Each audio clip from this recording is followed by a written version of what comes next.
Ken here, the unemployed prop guy.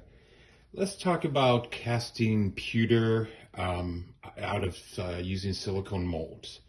So, sometimes I like making things, um, and I want to make 20 of them, and I want them out of metal or plastic.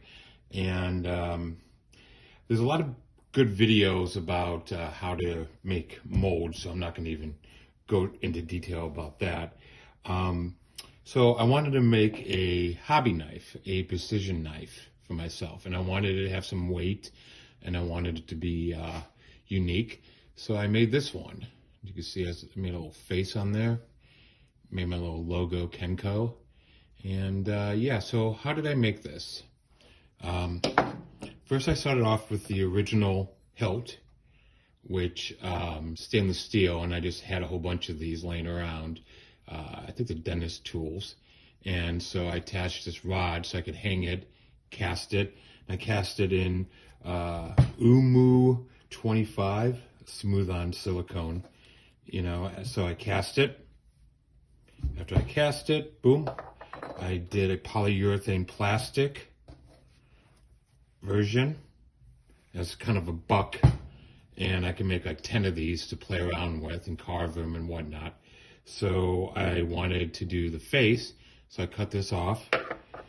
I had this old mold of this figure, cut off the face of this figure, put it at the end, added my logo, smoothed it up, even though I knew it was going to get really rough and I was going to do hand tooling.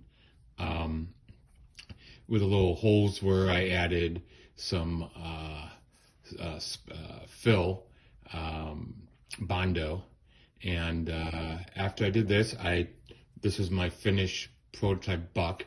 I added this little piece of cork as a sprue to, when I poured the metal in, give me a bigger hole so the metal would flow down evenly and not cause bubbles or other issues you have with casting. So I took this, made a mold using another smooth-on product, Mold Max 60. And after that cured, I separated it,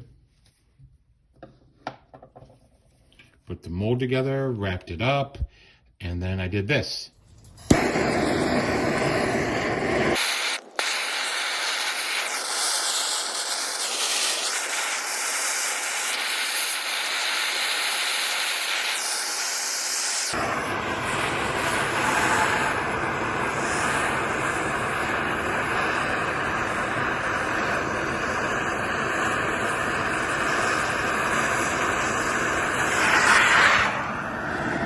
Okay, so after I poured the metal into it, I let it cool down.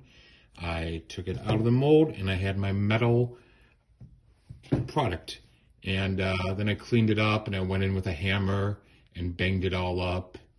And so, I could make 20 of these. I mean, it got a little rough because of the pewter I was using and I think some other issues I was having, but I knew that the final piece was going to be hand hammered, so I didn't mind. So that's how I made the knife handle. Something else I've done before is I needed to make a whole bunch of cool switches for a device. And I had this kind of wing thing. I just have all this junk laying around.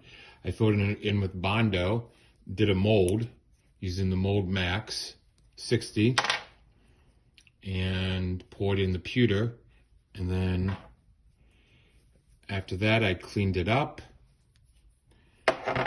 added it to this little piece, get a better image, this little piece of like Bakelite, and so I turned it into some switches, and I made like 20 of these, and just as a nice Art Deco kind of Rocketeer feel.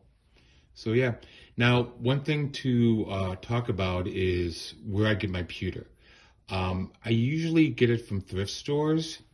I find it really cheap, cheaper than buying it in bulk. The thing you have to worry about if you get it from thrift stores is it could have lead in it, and you need to test it to make sure it doesn't have any lead, because lead's bad. Yeah, so my next video could be talking about sand casting.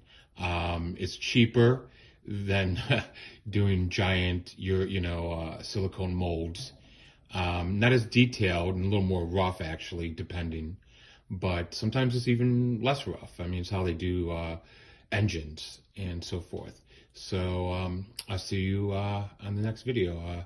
Share, like, comment, or do nothing. Have a great day and Happy New Year.